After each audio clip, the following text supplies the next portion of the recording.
ইসমাঈল আলাইহিস সালাতু ওয়াস সালামের বয়স যখন 13, তখন আল্লাহ তাআলা ইব্রাহিম আলাইহিস সালাতু ওয়াস সালামকে পরীক্ষার জন্য আরেকটা হুকুম অবতীর্ণ করেন।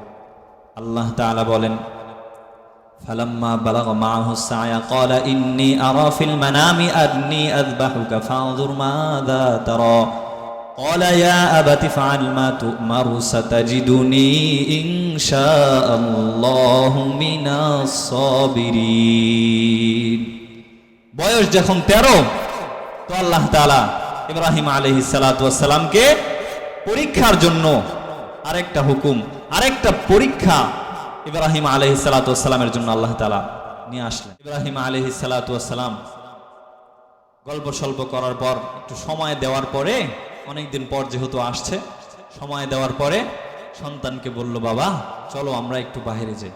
কিতাবের মধ্যে আসছে যে একটা কুরবানি গাহ, যেখানে কুরবানি দেওয়া হয়, সেদিকে ইব্রাহিম আলাইহিস সালাম ইসমাঈলকে নিয়ে চলে গেলেন। চলে যাচ্ছেন, এমন সময় এক শয়তান ইবলিস আসছে। আসার পরে হাজেরাকে বলে, হাজেরা দেখছো তোমার স্বামী কেমন স্বামী, একে তো বাচ্চা হওয়ার পরে তোমাদেরকে বনবাসে রেখে গেছে, আবার বাচ্চা বড় হওয়ার পরে আসছে, তাও আসছে কি জন্য জানো? আসছে হচ্ছে তোমার সন্তানকে জবেহ করার জন্য, কুরবানি করার জন্য। এই কথা যদি কোনো মা শুনে, মা কি আর সহ্য করতে পারবে? বলেন, সহ্য করতে পারবে? মাকে যখন এই কথা বলছে, তো মা বলে, না, কোনো বাবা তার সন্তানকে কখনো জবেহ করতে পারে না। ইবলিস এবার একটু প্রমাণ দেওয়ার জন্য বলতেছে যে আল্লাহ আদেশ দিছেন, আল্লাহ তাকে বলছেন যে তার সন্তানকে জবেহ করতে হবে, আল্লাহ তাআলা আদেশ দিয়েছেন, আর আল্লাহ আদেশ দিলে তো সে জবেহ করবেই, এর মধ্যে কোনো সন্দেহ নেই, তুমি তাড়াতাড়ি তাকে বাঁচাও। এই কথা যখন বলছেন, মা হাজেরা বলেন, যেহেতু এটা আল্লাহ তাআলার আদেশ, সুতরাং একটা ইসমাইল নয়, যদি 1000টা ইসমাইলকেও কুরবানি দিতে হয়, আমি 1000টা কুরবানি দিতে রাজি আছি। সুবহানাল্লাহ পড়ে। কেমন মা, কত আল্লাহর ভয় ছিল তাদের মধ্যে।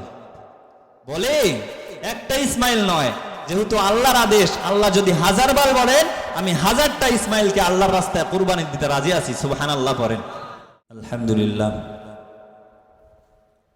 আমরা শুকরিয়া আদায় করছি সে রবের প্রতি, যে রব আমাদেরকে দীর্ঘ 1 সপ্তাহ পরে আবার আল্লাহ তাআলার ঘর মসজিদে কোরআন হাদিস থেকে কিছু বলা এবং শোনার তৌফিক দান করেছেন, এবং কোরআন হাদিসের কথা শোনার জন্য আমাদেরকে একত্রিত করেছেন। এজন্য সকলেই অন্তরস্থল থেকে কালিমাতুশ শুকুর আদায় করছি, সকলেই জবান খুলে পড়ছি আলহামদুলিল্লাহ। দরুদ প্রেরণ করছি সেই নবীর প্রতি, যিনি ছিলেন হাদিয়ে কুল ফখরে রাসূল, যিনি ছিলেন সাইয়্যিদুল মুরসালিন, সাইয়্যিদুস সাকালাইন। সকলেই জবান খুলে পড়ি সাল্লাল্লাহু আলাইহি ওয়াসাল্লাম। আমরা আলোচনা শুনতেছিলাম কুরবানির সূচনা, এটা কোত্থেকে হয়েছে। আমরা গত সপ্তাহে জেনেছি কুরবানির সূচনাটা আদম আলাইহিস সালাতু ওয়াস সালামের 2 সন্তান হাবিল এবং কাবিল, ওনাদের থেকে আসছে। এটা হচ্ছে কুরবানির সূচনা। কিন্তু আমরা যে কুরবানিটা করি, আমাদের উপর যে কুরবানি ওয়াজিব করা হয়েছে, এই কুরবানির সম্পর্কটা হাবিল কাবিলের কুরবানির সাথে নয়। এই কুরবানির সম্পর্কটা ইব্রাহিম আলাইহিস সালাতু ওয়াস সালামের প্রাণের প্রিয় ছেলে ইসমাঈল আলাইহিস সালাতু ওয়াস সালামকে যে আল্লাহ তাআলা জবেহ করার হুকুম দিয়েছিলেন,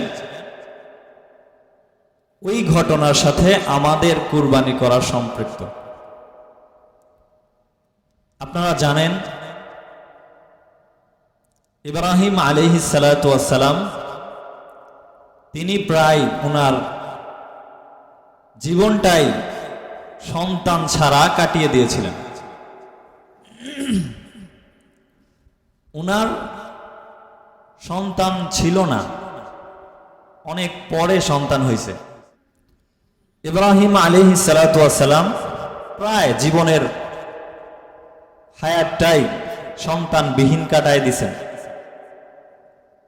উনার বয়স যখন ৮৬ বছর, কত বছর?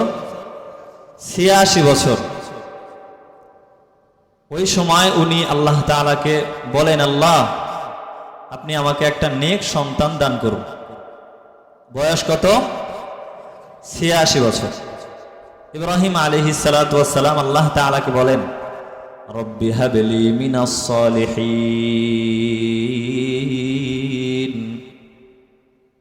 আল্লাহ তাআলাকে বলেন, আল্লাহ হাবলি মিনাস সালিহিন, আপনি আমাকে একটা নেক সন্তান দান করুন।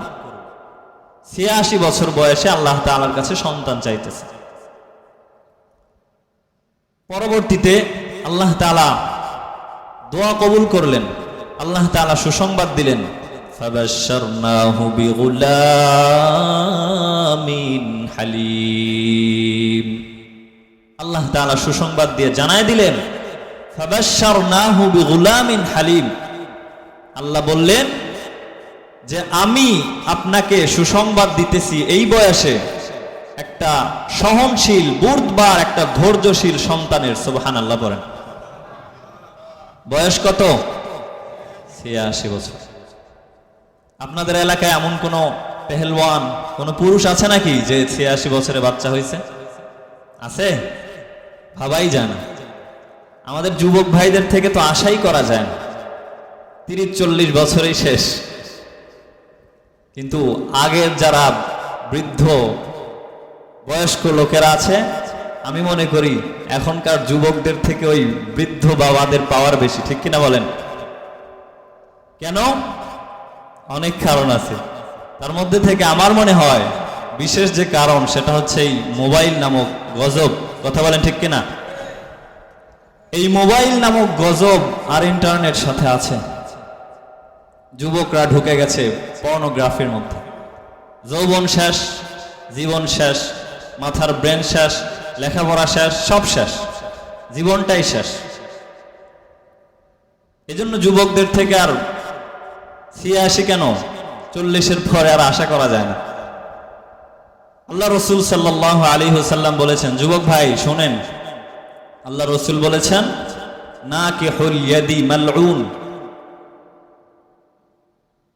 কত মারাত্মক একটা কথা, নাকিহুল ইয়াদি মালউন। আল্লাহ রসুল বলেন, যারা হাতের মাধ্যমে জেনা করে তারা হচ্ছে লানত প্রাপ্ত, তাদের উপর আল্লাহর অভিশাপ। নাউজুবিল্লাহ বলেন। হাতের মাধ্যমে জেনা আবার কি? মাস্টারবেশন। বুঝেন যুবক ভাইরা? মাস্টারবেশন বুঝেন? বুঝে না। যুবক ভাইরা বুঝে না কিন্তু করে। বাংলা বললে বুঝবেন। হস্তমৈথুন, এটার মাধ্যমে কিন্তু জীবন, যৌবন, দুনিয়া, আখেরাত সব নষ্ট হয়ে যায়। এজন্য আল্লাহ রসুল সেই ১৪০০ বছর আগে বলেছেন, নাকিহুল ইয়াদি মালউন, যারা হাতের মাধ্যমে জেনা করে তাদের উপর আল্লাহর লানত। এজন্য আমাদেরকে এই সমস্ত কাজ থেকে বিরত থাকতে হবে। পারলে, যদি নিজেকে কন্ট্রোল করতে না পারেন, পারলে একটা বিবাহ করেন। আল্লাহ রসুল বলেছেন, তাজাওয়াজুল ওয়াদুদ আল ওয়ালুদ ফাইন্নী মুকাথিরুম বিকুমুল উমাম। যদি তোমরা নিজের শাহওয়াতকে কন্ট্রোল করতে না পারো, তাহলে কাসরে নফস করো, তোমরা তোমাদের শাহওয়াতকে রুকে রাখো। কিভাবে রুকে রাখবা? বিবাহ করো। তাজাওয়াজুল ওয়াদুদ। কেমন বিবাহ করবা? আল্লাহ রসুল বলেন, এমন মেয়েকে বিবাহ করো যে মেয়ে বাচ্চা বেশি বেশি জন্ম দিতে পারে। যে মেয়ে বেশি বেশি বাচ্চা জন্ম দিতে পারে তাকে বিবাহের কথা আল্লাহ রসুল বলেছেন। কেন? আল্লাহ রসুল বলেন, ফাইন্নী মুকাথিরুম বিকুমুল উমাম। কেননা আমি কিয়ামতে আমার উম্মতের আধিক্যের কারণে আমি গর্ব করব। সুবহানাল্লাহ পড়েন। এখান থেকে কি বুঝলেন? একটা হলে ভালো হয়, একটার বেশি নয়, এটা বুঝলেন? নাকি বেশি বেশি সন্তান নিতে হবে? বেশি বেশি সন্তান নিতে হবে, বেশি বেশি সন্তান জন্ম দিতে হবে। তাহলে আমাদের রসুল কিয়ামতে সমস্ত নবীদের উপর উম্মতের আধিক্যের উপর গর্ব করতে পারবেন। তো যেটা বলতেছিলাম, ইব্রাহিম আলাইহিস সালাতু ওয়াস সালাম সন্তান চাইছেন কত বছর বয়সে? 86 বছর বয়সে। ইব্রাহিম আলাইহিস সালাতু ওয়াস সালাম যখন আল্লাহ তাআলাকে বললেন, আল্লাহ রব্বি হাবলি মিনাস সালিহিন, আমাকে একটা নেক সন্তান দান করুন, আল্লাহ তাআলা সুসংবাদ অবতীর্ণ করে জানায় দিলেন, ফাবাশশারনাহু বিগুলামিন হালিম। আল্লাহ তাআলা বলেন, ইব্রাহিম আমি তোমাকে একটা সহনশীল সন্তান দান করব। এই সুসংবাদের পর এখানে আরেকটা কাহিনী হলো, ইব্রাহিম আলাইহিস সালাতু ওয়াস সালামের যিনি স্ত্রী ছিলেন, ওনার নাম কি আপনারা জানেন? কি নাম? কি নাম? নাম হচ্ছে সারা। প্রথম স্ত্রীর নাম হচ্ছে সারা। ইব্রাহিম আলাইহিস সালাতু ওয়াস সালামের স্ত্রী সারা, উনি আবার নিজেকে বন্ধা মনে করেছেন। উনি দেখতেছেন যে বয়স এত হয়ে গেল তারপরেও বাচ্চা হয় না, তিনি নিজেকে বন্ধা দাবি করে বসছেন, মন খারাপ। এই অবস্থায় ওই সময় মিশরের সম্রাট ছিল, গভর্নর ছিল ফেরাউন। ফেরাউনের এক রিওয়ায়াতে আসছে যে উনার একজন কন্যা ছিল, নাম হচ্ছে হাজারা। আরেক রিওয়ায়াতে আসছে উনার কন্যা নয়, ওটা হচ্ছে উনার দাসী। হাজেরাই ওনার কন্যা নয়, কিন্তু দাসী। এক রেওয়ায়েতে কন্যার কথা আসছে, আরেক রেওয়ায়েতে আসছে ওনার দাসী। তো ফেরাউন যখন দেখলো যে সারা বয়োবৃদ্ধা হয়ে গেছে, বয়স্ক হয়ে গেছে, তো ওনার একটা খাদেমার প্রয়োজন। এই কারণে ফেরাউন তার নিজ কন্যা অথবা দাসী যেটাই বলেন না কেন, হাজেরাকে সারার খেদমতের জন্য পাঠায় দিলেন। তার খেদমতের জন্য তাকে নিযুক্ত করে দিলেন, তাকে দিয়ে দিলেন। এদিকে সারা যেহেতু নিজেকে বন্ধা মনে করে বসছে, এ কারণে সে মনে করলো যে আমার স্বামীর আরেকটা স্ত্রীর প্রয়োজন, কারণ তার তো বাচ্চার প্রয়োজন। এই কারণে সারা হাজরাকে ইব্রাহিম আলাইহিস সালাতু ওয়াস সালামের সাথে বিবাহের বন্ধনে আবদ্ধ করে দিলেন। যখন ইব্রাহিম আলাইহিস সালাতু ওয়াস সালামের সাথে মা হাজরাকে বিবাহ দিয়ে দিলেন, আল্লাহ তাআলা যে সুসংবাদ দিয়েছিলেন, গোলামিন হালিম, আমি একটা সহনশীল বুর্দবার একটা সন্তান তোমাকে দিব, তো এই সুসংবাদ অনুযায়ী আল্লাহ তাআলা মা হাজরার পেট থেকে ইসমাঈল আলাইহিস সালাতু ওয়াস সালামকে জন্মগ্রহণ করাইলেন। সুবহানাল্লাহ। এই ঘটনার পরে কত বড় পরীক্ষা দেখেন। ইব্রাহিম আলাইহিস সালাতু ওয়াস সালাম 86 বছর বয়সে যখন একটা সন্তানের বাবা হইলেন, কত খুশি। খুশি হওয়ার কথা না? এমনি তো বাচ্চা হয় না, অনেকদিন পরে বাচ্চা হইছে, অনেক খুশি। ছেলে সন্তান হইছে, খুব খুশি। কিন্তু আল্লাহ তাআলার পরীক্ষা কত কঠিন, আল্লাহ তাআলা কত কঠিনভাবে পরীক্ষা নিয়েছেন দেখেন। আল্লাহ তাআলা কি করলেন? আল্লাহ তাআলা সন্তান জন্মগ্রহণের পরে ইব্রাহিম আলাইহিস সালাতু ওয়াস সালামকে পরীক্ষার জন্য আল্লাহ তাআলা বললেন, ইব্রাহিম শুধু ছেলে সন্তানের বাচ্চার মহাব্বত হলেই হবে না, আমি দেখতে চাই তুমি বাচ্চাকে বেশি ভালোবাসো না আমাকে বেশি ভালোবাসো। আল্লাহ তাআলা পরীক্ষা করার জন্য ইব্রাহিম আলাইহিস সালাতু ওয়াস সালামকে আদেশ করলেন যে তুমি হাজরাকে এবং তার সন্তান ইসমাঈলকে মক্কার জঙ্গলে, যেখানে কেউ থাকে না, কোনো বসতি নেই, ওখানে তুমি তাকে বনবাসে পাঠায় দাও। কত ভয়ঙ্কর পরীক্ষা, কত কঠিন পরীক্ষা। ইব্রাহিম আলাইহিস সালাতু ওয়াস সালাম নিজের কথা ভাবেন নাই, আদরের সন্তানের কথা ভাবেন নাই, স্ত্রীর কথা ভাবেন নাই। হুকুম দিয়েছেন একজন, তিনি কে? কোনো কিছু দেখার টাইম নাই, আল্লাহ তাআলা হুকুম দিয়েছেন। আল্লাহর আদেশ অনুযায়ী ইব্রাহিম হাজরা এবং ইসমাঈল আলাইহিস সালাতু ওয়াস সালামকে মক্কার ওই জঙ্গলে বনবাসে পাঠায় দিলেন। ইব্রাহিম আলাইহিস সালাতু ওয়াস সালাম বনবাসে পাঠায় দিলেন, সাথে কিছু পানি এবং কিছু মাত্র কয়েকটা খেজুর সাথে দিয়ে দিলেন। কিতাবের মধ্যে আসছে ওই পানি এবং খেজুর দ্বারা খুব বেশি হলে তাদের 3 থেকে 4 দিন কাটত। 3 থেকে 4 দিন কাটবে, এত সামান্য কিছু খাবার সাথে নিয়ে গেছে। ইব্রাহিম আলাইহিস সালাতু ওয়াস সালাম যখন সন্তান ইসমাইল এবং স্ত্রীকে রেখে আসতেছিলেন, আসার পথে ইব্রাহিম আলাইহিস সালাতু ওয়াস সালামও কান্না করে, মা হাজেরাও কান্না করে, ছোট্ট শিশু ইসমাইলও কান্না করে।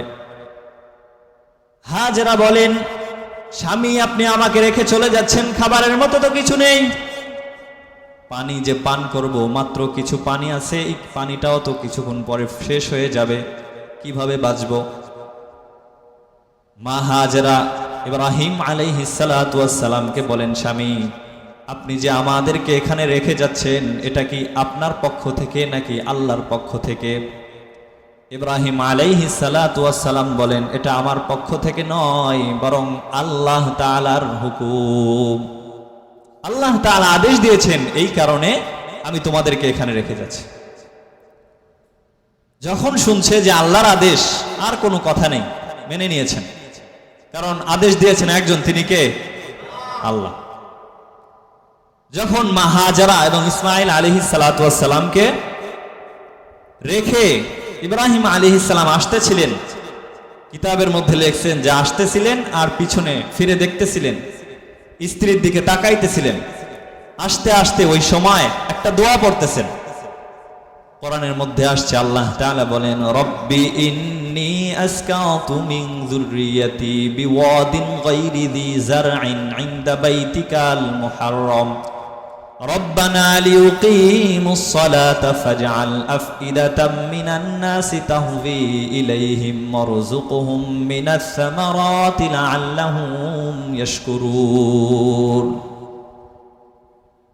এই দোয়াটা ইব্রাহিম আলাইহিস সালাতু ওয়াস সালাম আসতেছিলেন আর আল্লাহ তাআলার কাছে করতেছিলেন, আল্লাহকে বলতেছিলেন, রব্বি ইন্নী আসকানতু মিন যুররিয়াতি বিওয়াদিন গায়রি যী যারইন, আল্লাহ আমি আমার পরিবারকে এমন জায়গায় রেখে আসতেছি, বিওয়াদিন গায়রি যী যারইন, এমন জায়গা যেখানে কোনো বসতি নেই, জঙ্গল, কোনো বসতি নেই, এমন জায়গায় রেখে আসতেছি।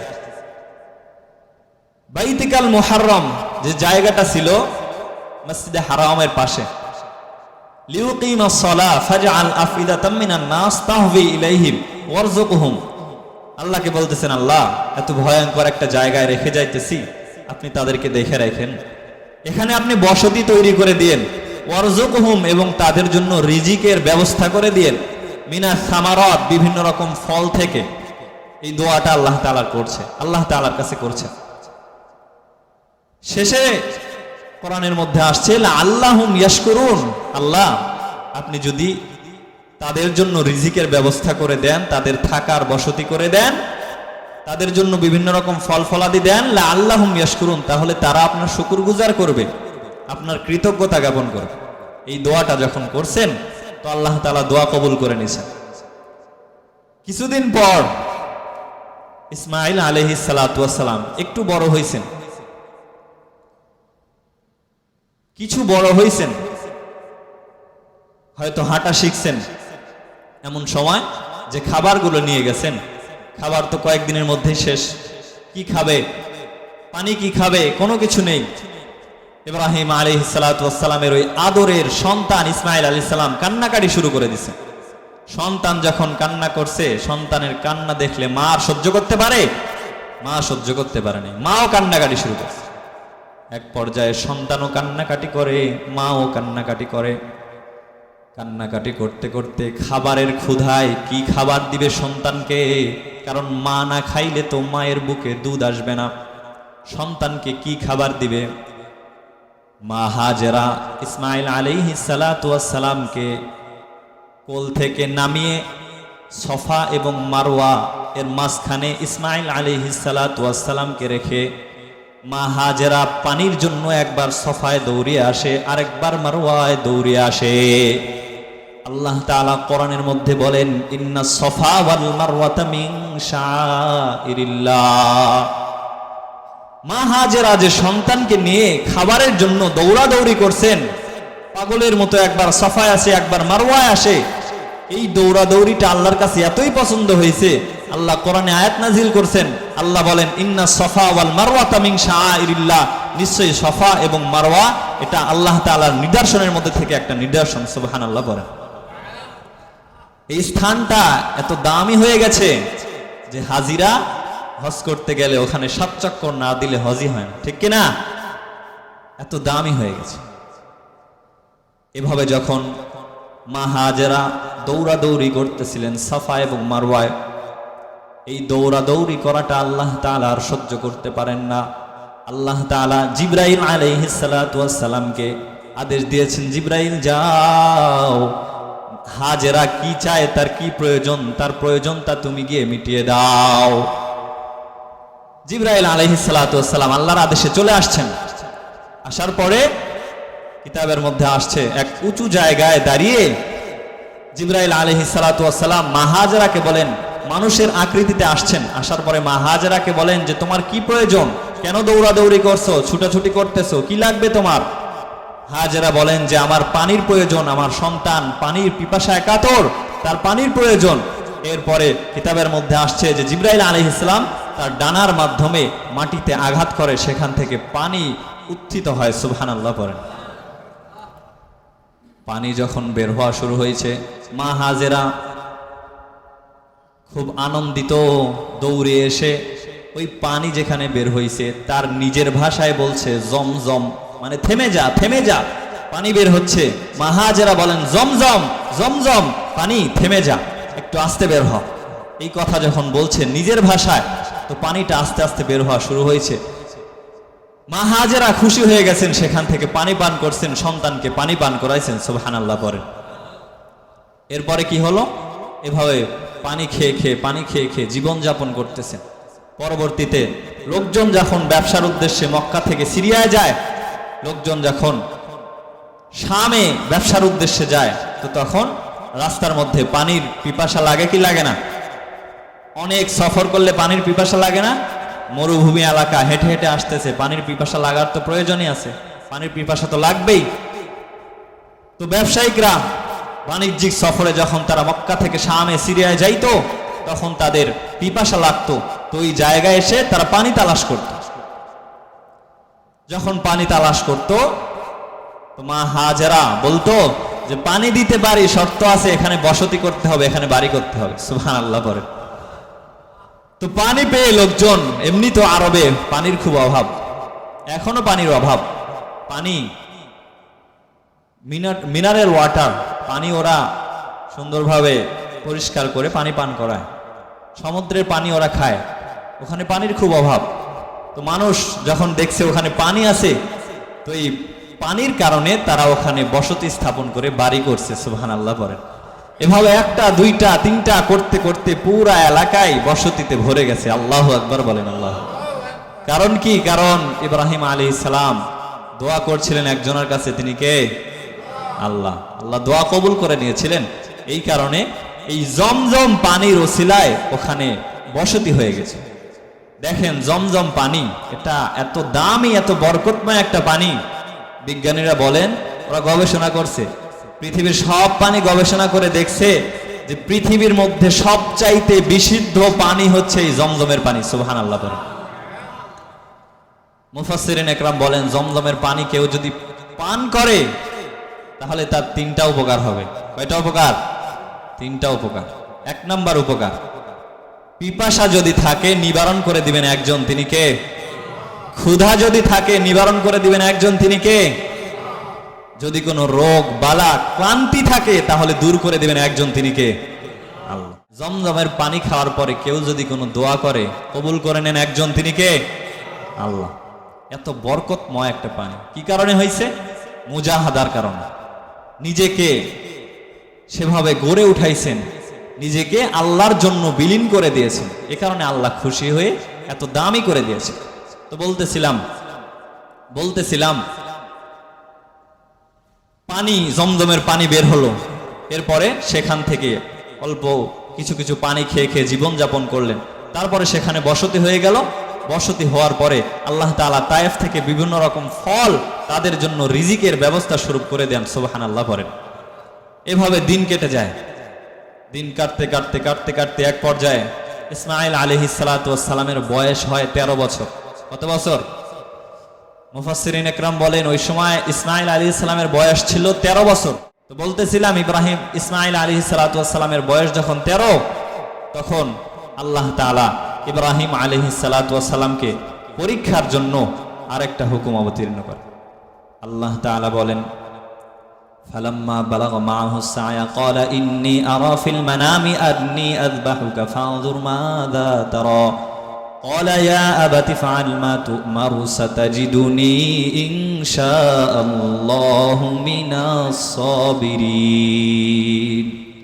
বয়স যখন 13, তো আল্লাহ তাআলা ইব্রাহিম আলাইহিস সালাতু ওয়াস সালামকে পরীক্ষার জন্য আরেকটা হুকুম, আরেকটা পরীক্ষা ইব্রাহিম আলাইহিস সালাতু ওয়াস সালামের জন্য আল্লাহ তাআলা নিয়ে আসলেন। কি পরীক্ষা? আল্লাহ বলেন, ফালাম্মা বালাগা মাহু সায়া, যখন ইসমাইল আলাইহিস সালাম একটু বড় হলো, একটু হাঁটা চলার শক্তি হলো, ক্বালা ইয়া বুনাইয়া ইন্নী আরা ফিল মানাম, ইব্রাহিম আলাইহিস সালাতু ওয়াস সালামকে আল্লাহ আদেশ দিলেন যে তোমার সবচাইতে পছন্দের যে জিনিস সেটাকে আল্লাহর রাস্তায় কুরবানি করো। এটা কি ছোট পরীক্ষা না বড় পরীক্ষা? প্রথম যখন বাচ্চা হলো, বাচ্চা তো হয়েছে 86 বছর বয়সে, বাচ্চা হওয়ার পরে প্রথম পরীক্ষা কি? বাচ্চাকে এবং বাচ্চার মাকে বনবাসে রাখা। দ্বিতীয় পরীক্ষা যখন বাচ্চার বয়স 13 বছর, আল্লাহ তাআলা আদেশ করলেন, ইব্রাহিম তোমার সবচাইতে পছন্দের যে জিনিস সেটাকে কুরবানি করো। যে রাতেই স্বপ্নটা দেখছে ওই রাতটা ছিল 8 জিলহজ্জা, জিলহজ মাসের 8 তারিখ এই স্বপ্নটা দেখছে। স্বপ্নের মধ্যে আল্লাহ তাআলা বলছেন যে তোমার পছন্দের সবচাইতে পছন্দের জিনিসটা কুরবানি করো। ইব্রাহিম আলাইহিস সালাম বুঝতে পারে নাই, স্বপ্ন তো। উনি পরের দিন সকালে 100টা উট আল্লাহর রাস্তায় কুরবানি করে দিচ্ছেন। সুবহানাল্লাহ বল। উনি মনে করছেন যে হয়তো আল্লাহ তাআলার পরীক্ষা এটাই, আল্লাহ হয়তো এটাই চাচ্ছেন। কিন্তু পরের রাত্রিতে আল্লাহ আবার স্বপ্নের মধ্যে বললেন, ইব্রাহিম আমি 100 উটের কথা বলি নাই, তোমার সবচাইতে পছন্দের যে জিনিস সেটা তুমি কুরবানি করো। ইব্রাহিম আলাইহিস সালাতু ওয়াস সালাম এরা বুঝতে বাকি রইল না যে আমার পছন্দের কি। উনি তো জানেন যে আমার সবচাইতে পছন্দের হচ্ছে ইসমাইল। কে? ইসমাইল। ইব্রাহিম আলাইহিস সালাতু ওয়াস সালাম বনবাসে কিন্তু রেখে আসছিলেন সেই ছোটকালে। এখন উনি বাচ্চার বয়স যখন 13, এখন যাচ্ছেন আল্লাহর হুকুম পেয়ে। ইব্রাহিম আলাইহিস সালাতু ওয়াস সালামের দিকে রওনা। আল্লাহ তাআলা আদেশ করেছেন সন্তানকে জবেহ করতে হবে, আল্লাহর রাস্তায় কুরবানি করাতে হবে। ইব্রাহিম আলাইহিস সালাতু ওয়াস সালাম কাউকে কিছু না জানিয়ে সাথে একটা রশি এবং ছুরি নিয়ে রওনা দিয়েছে মক্কার সেই জায়গায় যেখানে বনবাসে রেখে এসেছেন। ইব্রাহিম আলাইহিস সালাতু ওয়াস সালাম রওনা দিয়ে চলে গিয়েছেন সেই মক্কার উদুইর সেই কিনারায়। যাওয়ার পরে তিনি দেখেন আগে যে বনবাস যে জঙ্গল ছিল এই জঙ্গলগুলো আর নেই, এখানে পুরো একটা শহরের মতো বসতি হয়ে গিয়েছে। উনি দেখলেন যে যে অবস্থায় রেখে গিয়েছিলেন জঙ্গল, কোনো বাড়ি ঘর নেই, কিন্তু এবার যাওয়ার পরে দেখলেন যে বসতি হয়ে গেছে, মানুষজন অনেকে এখানে বাড়ি করেছে, এটা একটা শহরের মতো হয়ে গেছে। সুবহানাল্লাহ পড়ে। আর চিনতে পারে না বাড়ি কোনটা হবে, কোথায় থাকে।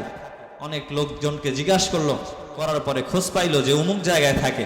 ইব্রাহিম আলাইহিস সালাতু ওয়াস সালাম ঠিকানা পাওয়ার পরে সেখানে গেলেন। যাওয়ার পরে সন্তান ইসমাইল এবং বিবি হাজেরাকে দেখার পরে কান্নাকাটি শুরু করে দিলেন। অনেকদিন পর দেখছে, একটু দয়া আছে না, মায়া আছে না, দেখার পরে কান্নাকাটি শুরু করে দিছে। মা হাজেরাও কান্নাকাটি করে, ইব্রাহিম আলাইহিস সালাতু ওয়াস সালামও কান্নাকাটি করে, ছোট্ট শিশু 13 বছরের ইসমাইলও কান্নাকাটি করে। এরপরে কি ঘটলো?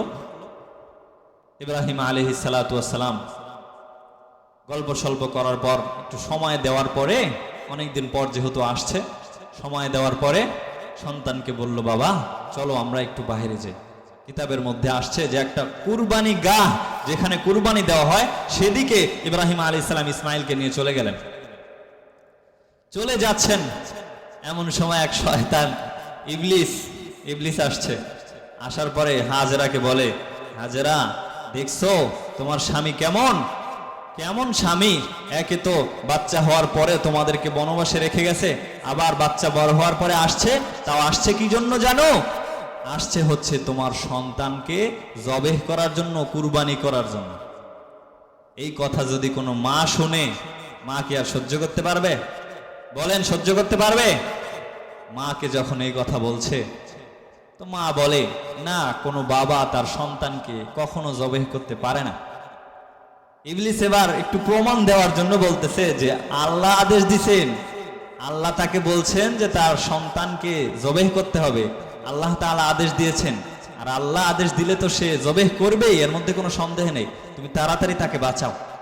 এই কথা যখন বলছেন, মা হাজেরা বলেন যেহেতু এটা আল্লাহ তাআলার আদেশ, সুতরাং একটা ইসমাইল নয়, যদি 1000টা ইসমাইলকেও কুরবানি দিতে হয়, আমি 1000টা কুরবানি দিতে রাজি আছি। সুবহানাল্লাহ পরে। কেমন মা, কত আল্লাহর ভয় ছিল তাদের মধ্যে। বলে একটা ইসমাইল নয়, যেহেতু আল্লাহর আদেশ, আল্লাহ যদি 1000 বার বলেন, আমি 1000টা ইসমাইলকে আল্লাহর রাস্তায় কুরবানি দিতে রাজি আছি। সুবহানাল্লাহ পড়েন। শয়তান তো আর কোনো কিনারা কুল পাইল না, কুল কিনারা পাইল না। এবার শয়তানও দৌড়াদৌড়ি করতেছে, খুব পরিশ্রম করে। এবার শয়তান চলে গেছে ইসমাইলের কাছে। ইসমাইলের কাছে যে আবার ওকে কুমন্ত্রণা দিতেছে যে তোমার বাবা তোমাকে জবেহ করবে, তুমি তাড়াতাড়ি পালাও। এসব কুমন্ত্রণা যখন দিচ্ছিল, তো ইসমাইল আলাইহিস সালাম বাবাকে বলে, বাবা শয়তান তো চতুর্দিক থেকে আক্রমণ করতেছে, কি করা যায়? তো ইব্রাহিম আলাইহিস সালাতু ওয়াস সালাম বললেন যে শয়তানকে পাথর মারো। জামরাত, আপনারা জামরাত চিনেন? জামরাত, হজে গেলে জামরাত 3টা মনে হয় পাথর মারতে হয়। হাজী সাহেবরা কয়টা পাথর মারতে হয়? 3টা। ওখানে যায় 3টা পাথর মারতে হয়। ইসমাইল আলাইহিস সালাতু ওয়াস সালাম এবং ইব্রাহিম আলাইহিস সালাতু ওয়াস সালাম শয়তানকে দূর করার উদ্দেশ্যে ওখানে পাথর মেরেছিলেন। তো এটা আল্লাহর এত পছন্দ হয়েছে যে আল্লাহ হাজিদের জন্য এটা নির্ধারণ করে দিয়েছেন, ওখানে যা পাথর না মারলে হজই হবে না। সুবহানাল্লাহ বলেন। সময় শেষ হয়ে গেছে, আলোচনা তো অনেক আছে। আল্লাহ তাআলা যদি তৌফিক দান করেন, এখান থেকে সামনের সপ্তাহে আলোচনা করা হবে। আল্লাহ তাআলা আমাদের তৌফিক দান করুন, সকলেই পড়ে আমিন।